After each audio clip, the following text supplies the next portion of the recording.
चौधरी का कसूर नहीं है, जिनका कसूर है हम सबको पता है। इसलिए गुजारिश है कि फौरी तौर के ऊपर फवाद चौधरी को रहा किया जाए, फौरी तौर के ऊपर हमें इत्तला दी जाए कि वो कहाँ पे रखा है,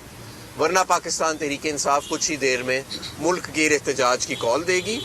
और ये एहतजाज की, और मैं आपको एक और बात बताऊं, इस वक्त सड़कों का जो दर्जा हरारत है, सियासी दर्जा हरारत,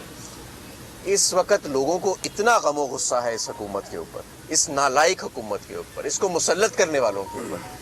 तो मैं आपको क्या बताऊं कि इस तरह का कोई एक इंसिडेंट भी जो है वो मुल्क के अंदर एक नया क्राइसिस पैदा कर सकता है। और जिन्होंने ये सोचा, जिन्होंने ये मंसूबा बनाया बुज़दिलाना, उन्होंने ज़रा ये ख्याल नहीं किया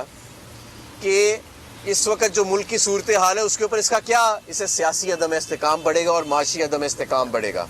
लिहाजा पाकिस्तान तहरीक इंसाफ के मैं कारकुनान को हदायत देता हूँ कि वो पाकिस्तान तहरीक इंसाफ के चेयरमैन की कॉल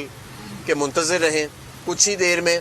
हम जो है वो एक कॉल देंगे और इंशाअल्लाह ताला मुल्क की एहतजाज का सिलसिला जो है वो जारी करेंगे। लेकिन इससे पहले मैं एक बार फिर ये मुतालबा करता हूँ कि फवाद चौधरी इस वक्त कहाँ है, किस हालत में है, उसको क्यों पकड़ा गया है, किस गुनाह में